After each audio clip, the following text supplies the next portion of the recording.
The first time Mason raised his voice for me, I honestly thought he was joking. Because Mason didn't raise his voice. Ever. He was the quiet guy in our office. The one who finished his work early, avoided drama, and somehow stayed out of every single conflict. The kind of guy people described as chill or easygoing, even when they didn't actually know him. So when he slammed his hand on the conference table and said, "Maybe if you actually read Felix's report, you'd realize the mistake isn't his." The entire room went silent, and I just sat there, staring at him, wondering what the hell had just happened. Let me back up a little. I'm Felix. I'm 26, and about 6 months ago, I started working at a small marketing firm. Nothing glamorous, social media campaigns, brand strategy, a lot of last-minute client panic. Typical agency chaos. Mason had been there longer than me.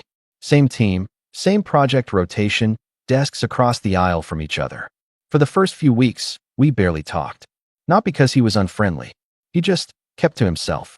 Headphones on. Coffee always black. Lunch usually at his desk. If you asked him for help, he'd give you a clear, calm answer, then go right back to whatever he was doing. I figured he just wasn't a people person. Meanwhile, I was very much the opposite. I talked too much, volunteered for things I shouldn't, and somehow kept ending up with extra work because I didn't know how to say no. Classic new guy energy. And apparently, an easy target. It started small. "Felix, can you take notes for this call? Felix, can you update this deck real quick? Felix, since you're new, can you handle the client revisions?" At first I didn't mind. I wanted to prove myself. But after a while, I realized I was doing half the team's cleanup work while everyone else logged off at a normal hour. The worst part was our team lead, Darren.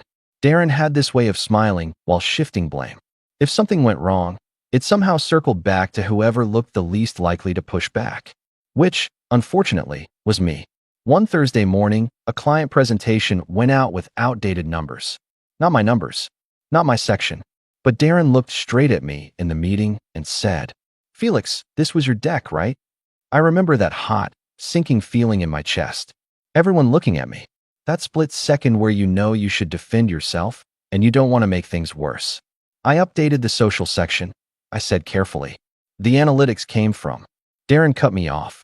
"Next time, double-check everything before sending." And just like that, it was my fault. I nodded. Because that's what I always did.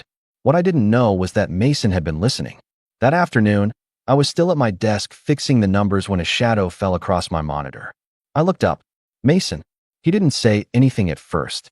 Just leaned one shoulder against the divider and nodded at my screen. "You didn't pull those analytics," he said. It wasn't a question. I blinked. No. They came from Darren's file. Mason's jaw tightened slightly. Not dramatic. Just a shift.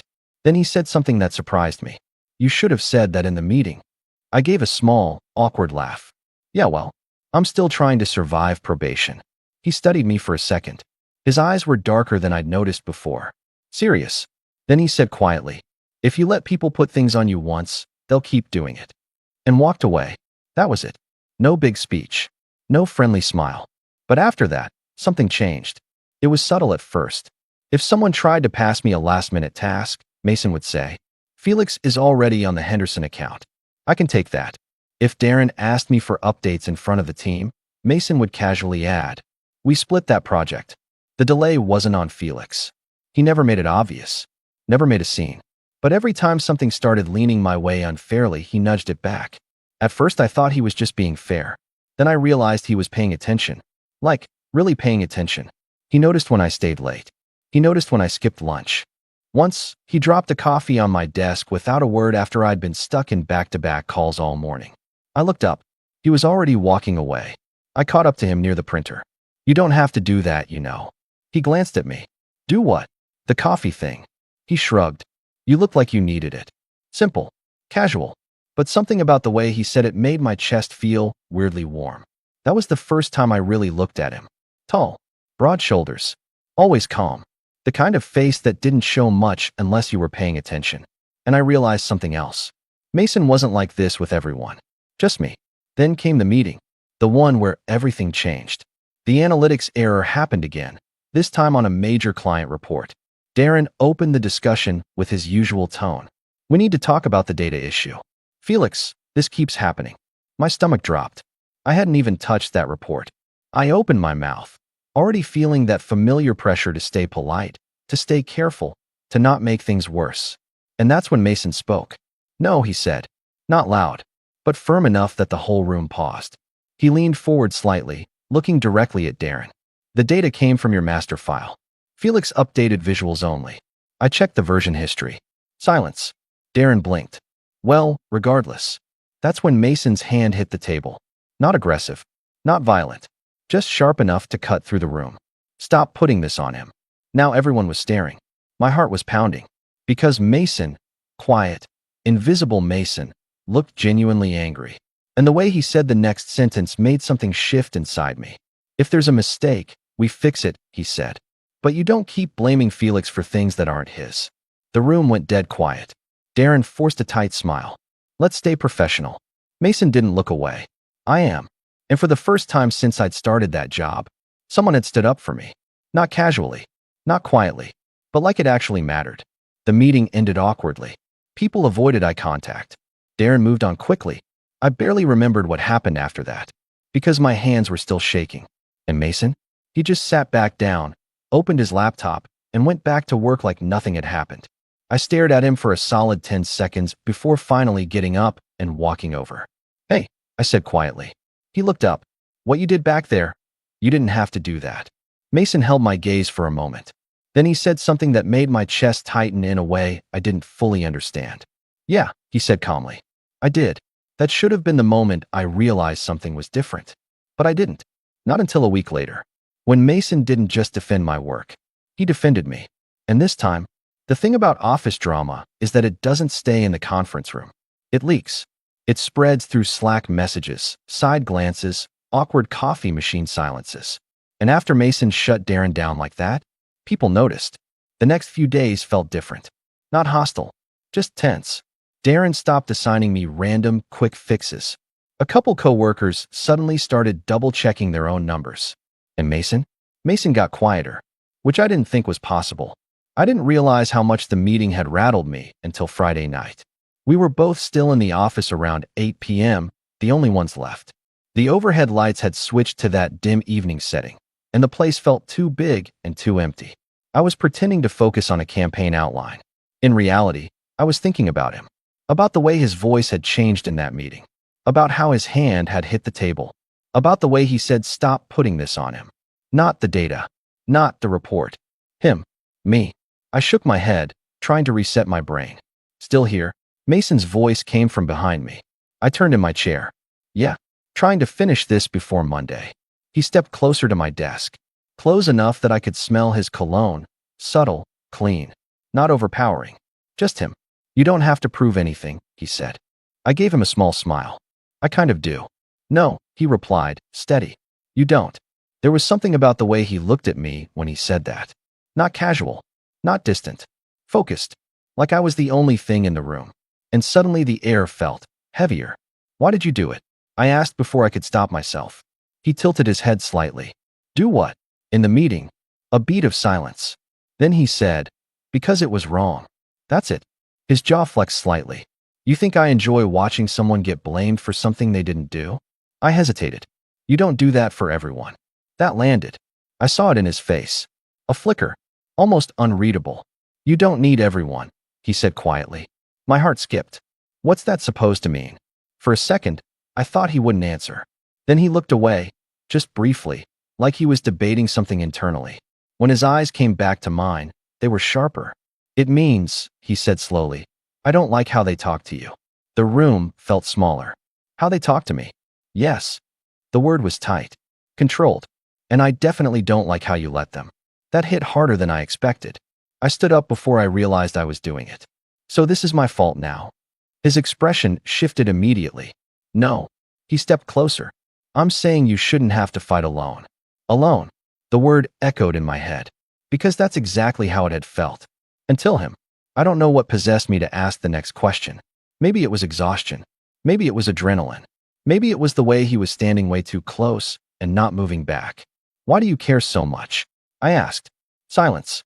His eyes dropped to my mouth for half a second, then back up. And suddenly I was very aware of how close we were standing, of how quiet the office was, of how if anyone walked in right now, it would look different. Mason exhaled slowly. You really don't get it, do you? My pulse was pounding. Get what? Another step closer. Not aggressive, not overwhelming, but deliberate. I've been watching you for months, Felix. That did something to me. Watching me. He nodded once. You work harder than anyone here. You take hits that aren't yours. You apologize when you shouldn't. And you smile through it like it doesn't bother you. His voice had lowered. Not angry anymore. Something else. You think that doesn't get to me? My throat felt dry. I didn't know it did. That's the problem, he said. There was tension there now. Not just emotional. Something deeper. Something I had been pretending not to notice. The way he always looked at me a second too long. The coffee. The constant defense. The way he'd scan the room if someone raised their voice near me. It wasn't just fairness. It was protective. And protective can turn into something else. My voice came out quieter than I intended. You don't have to protect me. I know. He didn't step back. But I want to. That did it. That's the moment the line shifted. Because that wasn't about work anymore. That wasn't about office politics. That was about me. And him. And whatever had been building underneath all of it. My brain was screaming at me to step back. To make a joke. To defuse it. Instead, I said, Mason. And I don't know what I was going to say next. Because at that exact moment, the office lights flickered. Automatic timer. Half the floor went dark. We both instinctively glanced up. And when the lights settled into that dim, after-hours glow, we were still standing way too close. And neither of us moved. He looked at me like he was waiting. Not pushing. Just waiting. For permission. For rejection. For something. My hand brushed his wrist by accident. Or maybe not completely by accident. And the way his breath changed? It wasn't subtle. You're making this hard, he muttered. My stomach flipped. Making what hard? He held my gaze. Pretending this is just about work. And that's when I realized. My coworker wasn't just defending me too fiercely. He was fighting something else. And I wasn't sure if I was about to stop him. Or let him win. The crazy thing is, he didn't kiss me. Not then. Not in that dim, almost empty office with the lights half out and the air thick between us. He just stood there. Close enough that if either of us leaned forward half an inch, it would have happened. And I think that restraint somehow made it worse. You're making this hard, he'd said. Pretending this was just about work. My brain was short-circuiting. Because up until that moment, I'd told myself this was all in my head. The coffee? Friendly. The defending? Professional fairness. The intensity? Just his personality. But now he was looking at me like I wasn't imagining any of it. And that terrified me. Mason, I said again, but it came out softer. Less certain. His eyes didn't leave mine. You don't have to say anything, he said quietly. That surprised me. I don't. He shook his head slightly. I'm not trying to corner you. But that's exactly what it felt like. Not physically. Emotionally. Because once something is named, even indirectly, you can't pretend it's not there anymore. You've been different with me, I said carefully. A humorless half-smile tugged at his mouth. Yeah. Why? He held my gaze for a long second. Then, because I like you. There it was. No dramatic music. No build-up. Just simple. Direct. And somehow that made my chest feel like it was being squeezed. I didn't respond immediately. Not because I didn't have feelings. But because I did. And that was scarier. We'd been working side by side for 6 months. We shared clients. Deadlines. A boss who already didn't love either of us right now. If this went wrong, it wouldn't just be awkward. It would be daily. Inescapable. I don't know if this is a good idea, I admitted. He nodded once. That's fair. He still hadn't stepped back. Which meant I hadn't either. This is work, I continued. It could get messy. It already is, he said evenly. I almost laughed at that. You know what I mean. I do. His voice softened slightly. But I'm not confused about this. That hit. You're not. No. His eyes dropped briefly to my mouth again. Then back up. I've been trying not to cross that line for months. Months. My stomach flipped. Since when? I asked before I could stop myself. He exhaled through his nose. Since the Henderson pitch. I blinked. That was my second week. I know. That did something to me I wasn't prepared for. Because I remembered that pitch. I'd been nervous. Stumbling over my slides. Darren had corrected me mid-sentence. And afterward, Mason had quietly told me, you did fine. I hadn't thought much of it. Apparently, he had. You don't even know if I started. Like men, he finished calmly. My throat tightened. I hadn't actually said it out loud. Not to anyone at work. He wasn't smirking. He wasn't pushing, just watching me carefully. I'm not labeling you, he added. I'm just telling you where I stand. That steadiness was infuriating and comforting at the same time. You're very calm about this, I muttered. He gave the faintest shrug. I've had time. And if I don't feel the same, there it was. The risk. For the first time since this conversation started, I saw something vulnerable flash across his face. I'd deal with it, he said quietly. No defensiveness. No guilt. Just honesty. But I needed you to know. That should have made it easy. It didn't. Because here's the thing. I had noticed him too. The way his sleeves rolled up when he worked. The way his voice dropped when he was irritated. The way he watched me like he was constantly assessing whether I was okay. I just convinced myself it was nothing.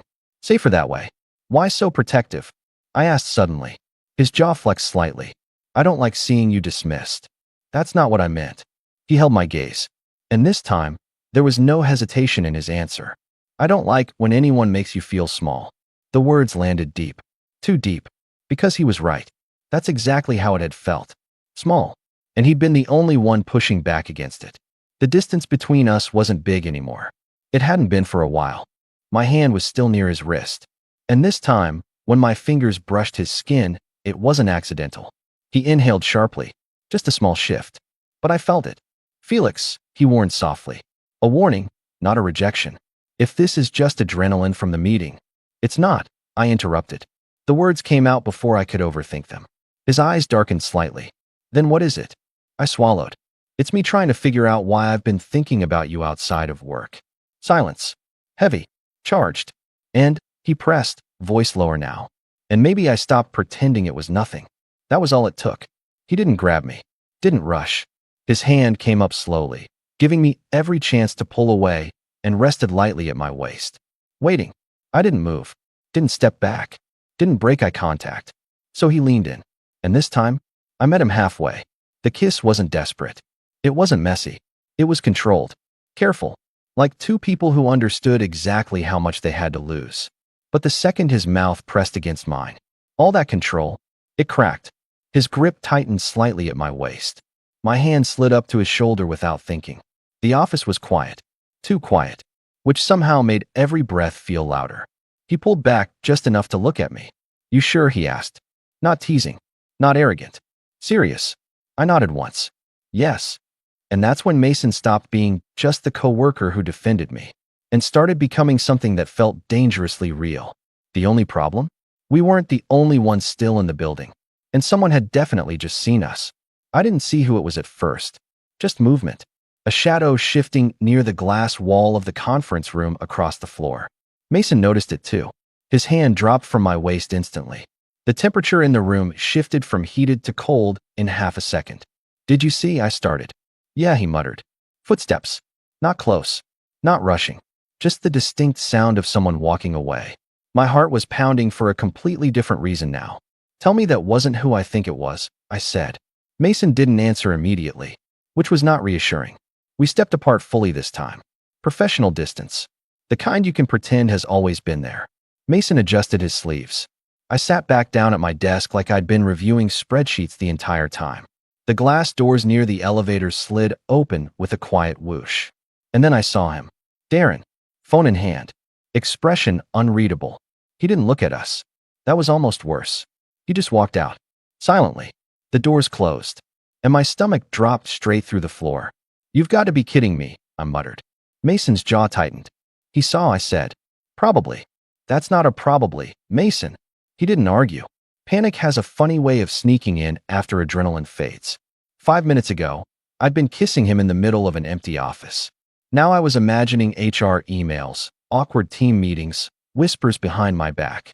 This is exactly what I was afraid of, I said quietly. Mason turned toward me. What part? The messy part. He didn't dismiss it this time. He walked over slowly and leaned against my desk, but kept space between us. He can't fire you for that, he said. You don't know that. He can't. Mason repeated, firmer. It's not illegal. No, I said. But making my life miserable isn't illegal either. That landed. Because we both knew Darren's personality. Petty. Passive-aggressive. Strategic. And now we just handed him leverage. You regret it? Mason asked suddenly. The question caught me off guard. I looked at him. Really looked at him. His expression was controlled like always, but there was something tight underneath. Vulnerable. No, I answered honestly. And that was the truth. The kiss? I didn't regret that. I regretted the timing, the location, the witness, but not him. Something in his shoulders relaxed slightly. Good, he said quietly. We didn't talk much after that. Not because we were angry, because we were thinking, overanalyzing, strategizing. When we finally left the building together, we didn't walk side by side. Not obviously. Just two coworkers heading home at the same time. But when we reached the sidewalk, he slowed slightly until I caught up. You okay? He asked. Define okay. A small exhale through his nose. Fair. We stood there for a moment under the streetlights. No office walls. No glass panels. Just the city humming around us. I meant what I said, he told me. Which part? All of it. My chest tightened again. You don't do subtle very well once you start, I said. A faint smirk. Apparently not. Silence settled between us, but it wasn't awkward. It was heavy with everything we hadn't unpacked yet. What happens now? I asked. He considered that. We go to work Monday, he said evenly. We act normal. And if Darren says something? Then he says something. You make that sound simple. It is. I gave him a look. You slammed your hand on a conference table last week. And I'd do it again. That shouldn't have made my stomach flip. But it did. I thought the worst part would be Monday morning. I was wrong. The worst part was Sunday night. Because I couldn't stop replaying everything. The meeting. The confession. The kiss. The way he'd said, I don't like when anyone makes you feel small. No one had ever said that to me before. Not like that. Not like it mattered. I barely slept. Monday came too fast. The office felt the same. But it wasn't. I could feel it the second I walked in. Darren's door was closed. Unusual for a Monday morning. Mason was already at his desk. Headphones on. Expression neutral. Like nothing had happened. Like we hadn't crossed a line 3 days ago. I sat down across from him. He didn't look up immediately. And I wondered, was this the normal he meant? Because it felt colder than I expected. 10 minutes passed. Then Darren's door opened. Felix, he called. My stomach dropped. Can you come in for a second? There it was. I stood up slowly. Every step toward his office felt louder than it should have. As I passed Mason's desk, his hand reached out, subtle, brushing mine for half a second. Grounding. Then gone. I stepped into Darren's office. Closed the door. He leaned back in his chair, fingers steepled. Expression polite. Too polite. I stayed late Friday, he said casually. I said nothing. I saw something interesting. There it was. My pulse thudded in my ears. He tilted his head slightly. I didn't realize you and Mason were that close. His tone wasn't curious. It was calculating. And suddenly, I understood something very clearly. This wasn't about company policy. This was about power. And Darren had just found something he thought he could use. The only question was I going to let him? I didn't realize you and Mason were that close. Darren said it like he was commenting on the weather. Casual. Neutral. Interested. My heart was pounding, but I forced myself to sit down without rushing. We work closely, I replied evenly. He smiled faintly. That's not what I meant. Of course it wasn't. He leaned back in his chair, studying me like he was evaluating a chess move. I don't care what you do outside the office, he continued. But relationships between team members can create complications. There it was. Not a threat. Not yet. Just implication. We're both professionals, I said carefully. Darren hummed. Are you? The way he said it made my stomach twist. Because from where I was standing Friday, it didn't look very professional. I held his gaze. You stayed late too. A flicker crossed his face. Brief. Annoyed. Yes. Working. So were we. Silence. He didn't like that. Good. Let me be clear, Darren said, tone sharpening slightly. If this becomes a distraction to the team, I'll have to address it. Address it. That word again. Power. Control. I understand, I replied. And I meant it. Not because I was scared. Because I wasn't going to give him the satisfaction of seeing me panic. He watched me for a long moment. Like he was waiting for me to crack. I didn't. Finally, he nodded toward the door. That's all. I stood up. My hand was steady when I opened the door. But the second I stepped back into the open office, my pulse spiked again. Because Mason was watching me. Not obviously. Not dramatically. Just aware. I walked back to my desk. Sat down. Waited until Darren's door closed again.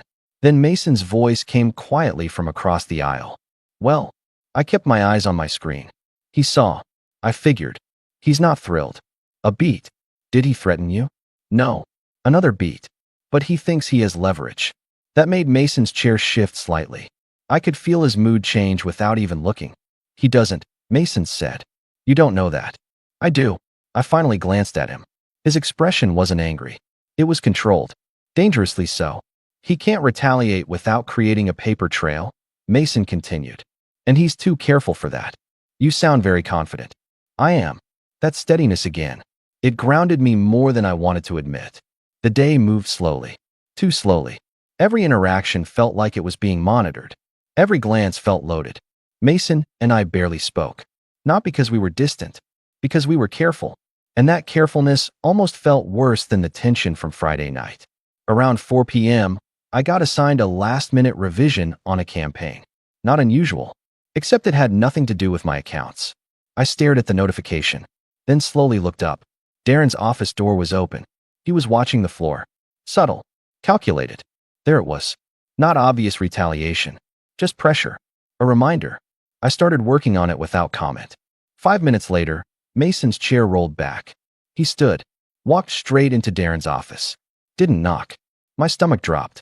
Through the glass walls, I could see them talking. Couldn't hear it, but I could see the body language. Darren leaning back, measured. Mason standing, arms crossed. Not aggressive. Unmovable. The conversation lasted maybe 2 minutes. Then Mason walked out. Came straight to my desk. That assignment isn't yours, he said quietly. I know. I'm taking it. You don't have to. I'm taking it, he repeated. This time there was no room for argument. Before I could respond, he forwarded the task to himself and deleted it from my queue.